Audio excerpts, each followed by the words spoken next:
Hey class, this video is on intro to exponential functions. So our last topic was geometric sequences. Hopefully by now we've done graphing geometric sequences, like an activity, and also an activity on folding paper. So hopefully this doesn't sound new. But we're going to get to a new type of function. The only function that we've dealt with so far is called linear functions. So that's just something that forms a line. We're going to get to something where it is a different shape called exponential function. So before we get to that, the shape and also just the parts of an exponential function, let's get to the definition of what an exponential function is.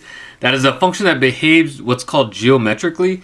And all that means is that there is a pattern where you're multiplying or dividing. Right, in a linear function, it was adding and subtracting, in that you're increasing by a constant amount or decreasing by a constant amount. A new vocabulary term is called an asymptote. So I'm gonna say that again because it sounds weird. Asymptote. It is a line or boundary that a function never passes. So it's kind of like a force field. It won't ever go through it. Some examples of exponential functions. So like, where do you see this in like the natural world? Population growth, right? If I have a kid, that kid has a kid, and then you can see that it grows really fast. So like populations of cities, just any general region, the world, country, they grow at a rapid rate. Half-life. This is half-life for those of you that hopefully you're learning science or whatever science class you have. Half-life deals with like an element, and I think something like it's like integrity, something like after a certain interval it'll lose half its life, half that life. Investing money, car depreciation, so that's where like the value of a car will go down the longer that you have it. And then the last thing is bacteria or cell growth. So like bacteria or cells, sometimes it'll cut in half, and then whatever that is, it'll cut in half, and then those cells rapidly grow. So you see that with just people growing, but also negative like diseases. Okay, so the first thing that I'm gonna write is there's two types of exponentials. One called a growth exponential graph, and then a decay. Growth looks like it's growing, it's getting bigger. It looks something like this, where it kind of plateaus out. It plateaus at the x-axis and then grows really fast. So like nothing's happening, it looks like it's flat. So explaining this with our definition of asymptote, I'm gonna draw a line on the x-axis. In this case, that's where the asymptote is, so I'm just gonna write it in there.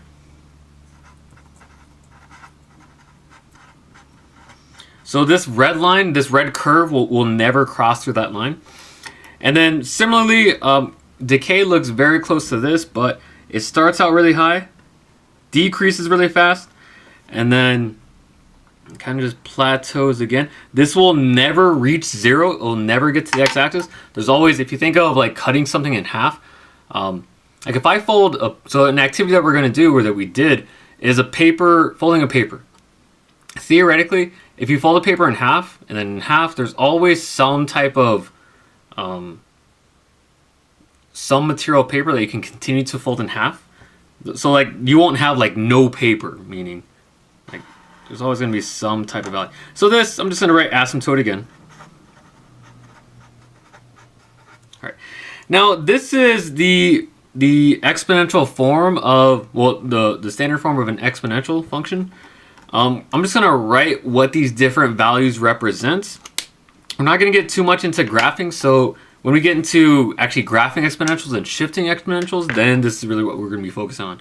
But this is just introductory. The a value here, just like in geometric sequence, a sub 1 means first term. That's what this thing means, but we call it something else. We just call it our initial value. The b value, just like again in geometric sequences, are our term common ratio, the pattern. That's what this is, but we call it the rate of change in an exponential. This h value of the actual graph, what this does is it shifts it. It shifts it left or right. And we'll get into the more detail on that in the next sections. And the k value, just like how this shifts it left and right, this though shifts it in a different direction. It shifts it up and down. Okay. All right, but we're not going to be focusing on that. The main thing here is actually focusing on these parts.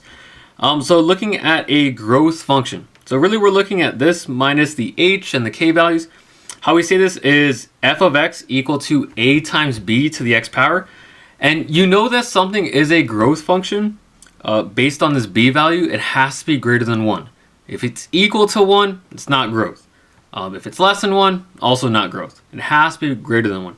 So we have an example over here. We have where the function is f of x equal to 3 times 1.2 to the x power. We're going to find a couple things. We're going to find what our a value and b value is, and also note the growth rate. Okay. Now if you look at this form, the a value is typically what you start with. So here it's really our coefficient. That is 3. So a value, what we begin with, our initial value. Actually, let me write initial value. Is 3. So like if we talk about like a population, initial value could be like, that would mean 3 people. Our rate of change is 1.2. So I'm going to go ahead and write rate of change.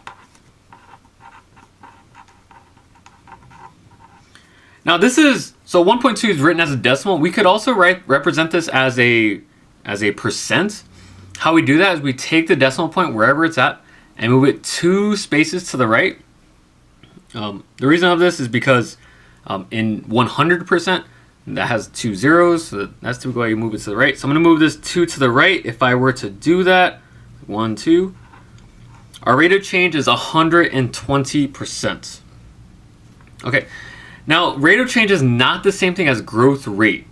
Growth rate, that is the amount above 1 if we're looking at a decimal, or if we're looking at it as a percent, or percent above 100%. Okay, so how much is this? So we're looking at a decimal here, 1.2. How much this is above 1? It is 2/10.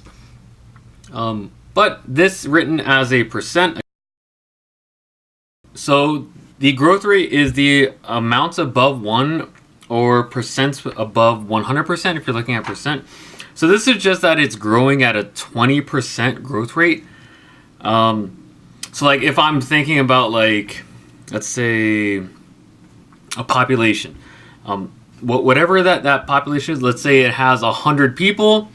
Okay, if the growth rate is 20, okay, 20% of 100 is 20, right? So the population would then be, if you add it up 20 and 100, it would be 120.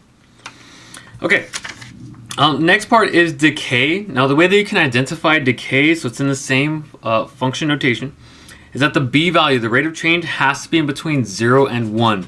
So it can be written as a fraction, as a decimal, as long as it's in between 0 and 1. Okay, so here our initial value is going to be 4. Our rate of change is 6/10. Okay, or if you were to if you like to think about this, this is also rate of change would be 60%. And then for decay rate, it's a little bit different, right? Growth rate is above 1. Decay is the amount below 1 or percent less than 100%. So when you think about this 0.6, like how much is that below 1? Or 60%, how much is that below 100%? In this case, it's just 0.4, or you can think of this as points, or 4/10 or 40 hundredths. And then how we write this as a percent is just 40%. All right, guys, that's pretty much it. This is the notes on Intro to Exponential Functions. Bye.